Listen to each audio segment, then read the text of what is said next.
New Exampur में आप सभी श्रोताओं का स्वागत है। आज है 26 मई 2020 और हम आपके लिए लेकर आए हैं today current affair one liner इन हिंदी।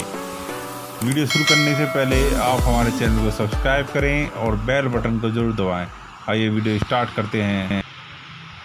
26 मई 2020 new Exampur today current affair.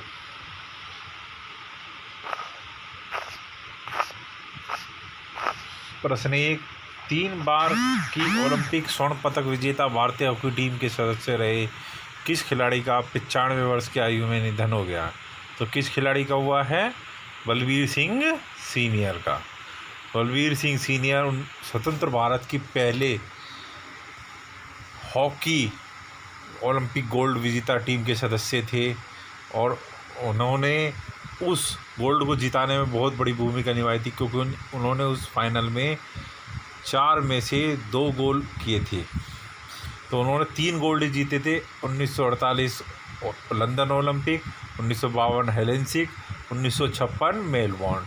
वो 1960 के रोम ओलंपिक में भी गोल्ड जीत सकते थे, परंतु उन्होंने अपने जूनियर जसवंत सिंह को मौका देने की सोची, इसलिए वो उस साल ओलंपिक में नहीं गए और उस वर्ष भारतीय टीम 1-0 से हार गई थी फाइनल में, जिसमें उनकी कमी बहुत खली।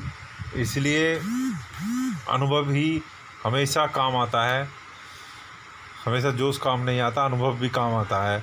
और बलबीर सिंह सीनियर मेजर ध्यानचंद जितने दिग्गज खिलाड़ी थे हॉकी के, और 1957 में उन्हें पद्मश्री अवार्ड से सम्मानित किया गया था और 2015 में उन्हें major Dhyanchand life time achievement award से सम्मानित किया गया। वह स्वतंत्र भारत की पहली हॉकी टीम के एकमात्र जीवित सदस्य थे। उनके कुछ रिकॉर्ड हैं जो हम आपके साथ साझा करेंगे। ओलंपिक में अपने पहले ही मुकाबले में बलबीर ने अर्जेंटीना के खिलाफ 6 गोल दागे थे 1948 के पहले ओलंपिक में। फाइनल में भी इंग्लैंड के खिलाफ गोल कर उन्होंने आज़ाद भारत को पहला ओलंपिक गोल्ड जिताया था। और भारत ने हेलेंसिक 1952 के हेलेंसिक ओलंपिक में कुल 13 गोल किए थे, जिनमें से 9 अकेले बलबीर ने मारे थे।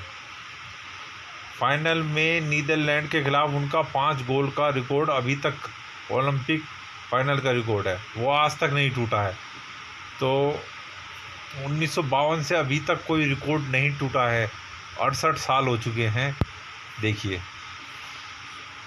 और 1957 में उन्हें पद्मश्री से सम्मानित किया गया था और वो पहले खिलाड़ी थे पद्मश्री से सम्मानित होने वाले। आइए प्रश्न 2 पे चलते हैं।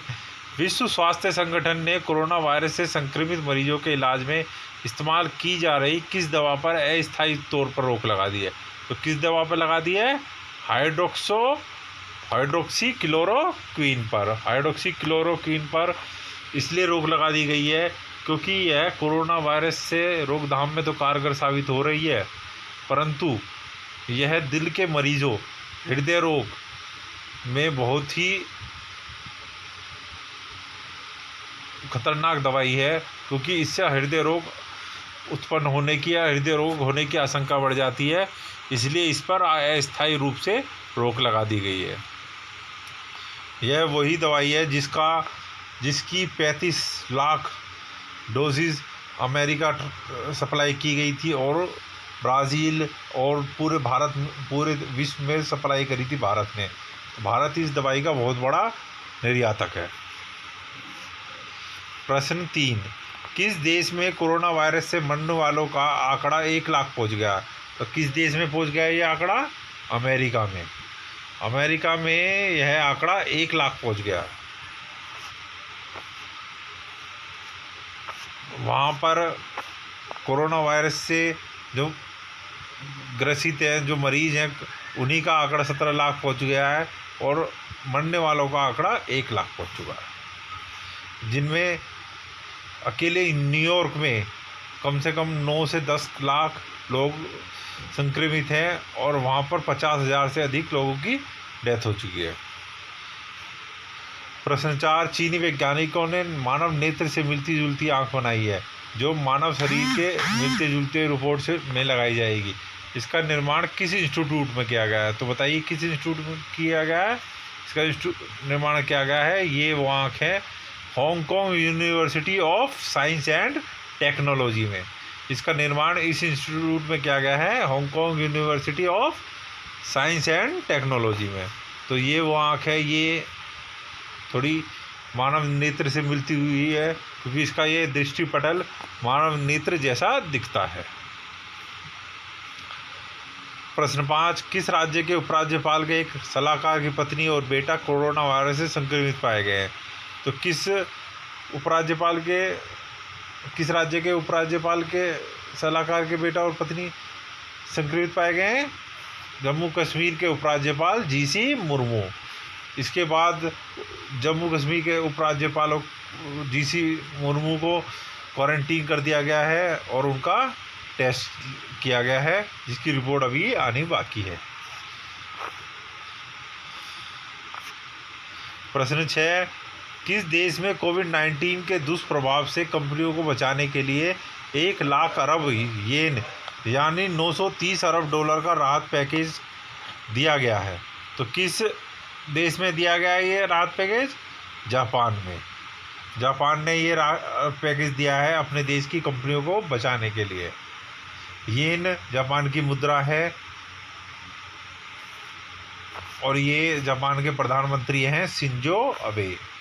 इन्होंने इस राहत पैकेज की घोषणा की है 1 अरब येन की, 1 लाख अरब येन की और यानी 930 अरब डॉलर की। प्रश्न 7, दिल्ली ट्रांसको के नए निदेशक कौन बनाए गए हैं? कौन बनाए गए हैं बताइए? दिल्ली ट्रांसको बिजली उत्पादन करने वाली प्रमुख कंपनी है जो दिल्ली में बिजली उत्पादन को देखती है। तो कौन बनाए गए उसके निदेशक? रवि दधीच। रवि दधीच 1996 बैच के दानिश कैडर के प्रशासनिक अधिकारी हैं और उन्हें दिल्ली ट्रांसको का डायरेक्टर या निर्देशक बनाया गया है। प्रश्न 8, किस यूनिवर्सिटी ने भारत में जुलाई के पहले हफ्ते तक कोरोना वायरस से संक्रमितों के 21 लाख मामले होने का अनुमान लगाया? तो किस यूनिवर्सिटी ने लगाया वो अनुमान बताइए? यूनिवर्सिटी ऑफ मिशिगन और जॉन हॉपकिंस यूनिवर्सिटी ने। तो यह यूनिवर्सिटी ब्रिटेन की यूनिवर्सिटियां हैं। तो इन्होंने ये अनुमान लगाया है कि जुलाई तक भारत में 21 लाख कोरोना मरीज हो सकते हैं क्योंकि जिस रफ्तार से कोरोना वायरस संक्रमित भारत में मिल रहे हैं, रोज़ 6 से 7 हज़ार संक्रमित मिल रहे हैं, इस रफ्तार से आने वाले दिनों में कोरोना वायरस संक्रमितों की संख्या भारत में बहुत तेज़ गति से बढ़ सकती है। प्रश्न 9, सिक्किम के बाद किस राज्य में कोविड-19 का पहला मामला सामने आया? तो किस राज्य में सामने आया है? नागालैंड में। नागालैंड में चेन्नई से गए 3 लोग संक्रमित पाए गए हैं, इसलिए नागालैंड में कोविड-19 का पहला मामला सामने आ गया है।